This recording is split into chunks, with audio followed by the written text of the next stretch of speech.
Hi everyone, welcome back to my channel. Today I'm going to talk about trauma bond and how to break free from it. Have you ever tried to get away from the narcissist, but somehow they pull you right back in? You block them, you try to avoid them, and you swear you are done with them, but you get attracted to them like a magnet. It is because of the trauma bond. This is the second part of the series on how to break free from trauma bond, and today I'm going to talk about one of the most powerful tools of healing, which is the no contact method. So stay till the end because I'm going to explain to you how no contact method works, how no contact rewires your brain, why most victims relapse no contact, and how you can finally take back your power through no contact method. So what is no contact method? No contact method is also known as no contact rule, and it is exactly what it sounds like. It means not contacting or communicating with the narcissist no matter what happens. No calls, no text, no checking their social media, no accidental contact with them, no communication through family or friends, no emotional responding or showing emotional reaction to them, not even in your mind. You cut the narcissist off in every possible way. And you need to go no contact with the narcissist as long as you like, because healing does not follow a calendar or timeline. It can be weeks, months, years. There is no fixed timeline to go no contact with the narcissist. As long as you need to go no contact, you can go no contact. No contact is one of the strongest steps to escape a trauma bond because it gives you space to heal emotionally and psychologically, self-reflect on yourself, break toxic behavioral patterns that you have developed while being with the narcissist, and rebuild your identity outside the narcissistic relationship. It creates independence both emotionally and mentally, and even physically. But no contact does not always work, especially at the initial stage of the no contact, where the victims are most likely to relapse. It is because trauma bonds are addictive. Narcissists manipulate your brain's reward system for years through the cycle of love bombing, admiration, and devaluation. No contact shuts down the system.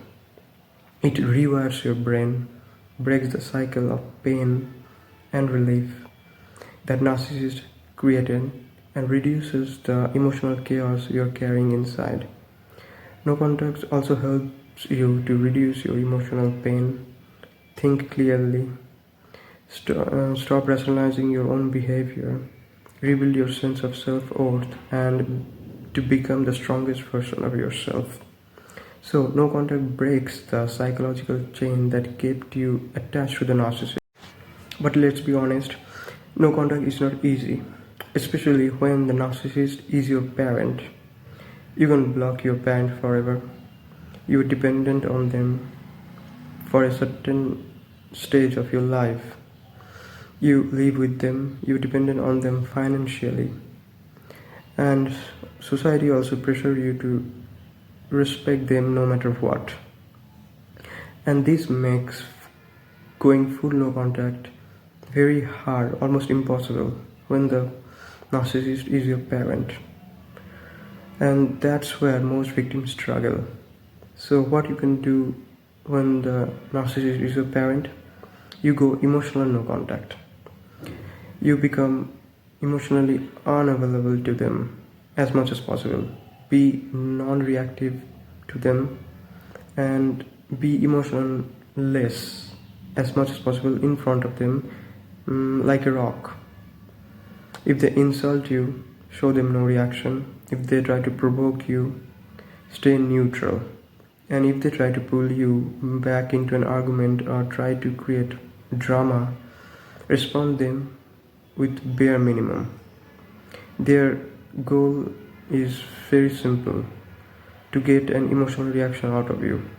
And your goal is to not to give them that emotional reaction.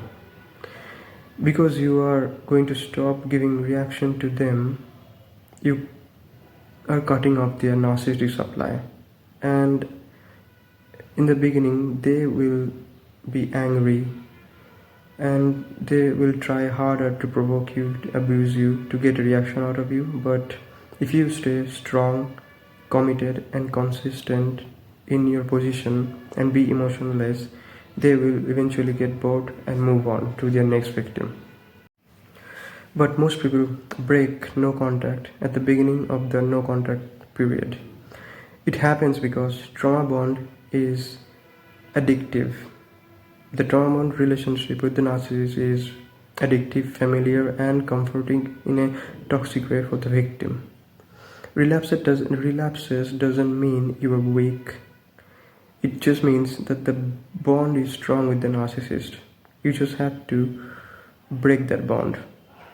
If you keep trying, if you stay consistent with the no contact, you will be able to break that bond. Once you successfully stay no contact long enough with the narcissist, you will be able to regain your power, control your emotions, restore your confidence back, and finally recognize your true self and true worth. One of the reasons the victims break their no contact with the narcissist and approach them is to get a closure from the narcissist. They just want to listen sorry from the narcissist or get some kind of closure from the narcissist. But let's be honest, a narcissist will never give you any closure, because it will mean that taking accountability for their action, and it requires admitting that they are wrong, which a narcissist would never do. So if you go back to a narcissist hoping for closure, you will end up in the same cycle of abuse, and you will have to restart your healing all over again. So don't break your no contact in the hope of closure with the. So to sum it up, go full no contact with the narcissist. Don't engage unless absolutely necessary. Show as little emotion as possible. Reduce reaction. Control your urges to reach out to the narcissist. Stop checking their social media and stay committed to the process. It's not easy, but it is a powerful technique, and it is the key to breaking free from the trauma bond for good with the narcissist. So thank you for watching. If you like this video, don't forget to like, comment, and subscribe to my channel for more videos like this. And remember, you deserve peace, you deserve healing, and you deserve a life free from the narcissistic abuse. Stay strong, and see you in the next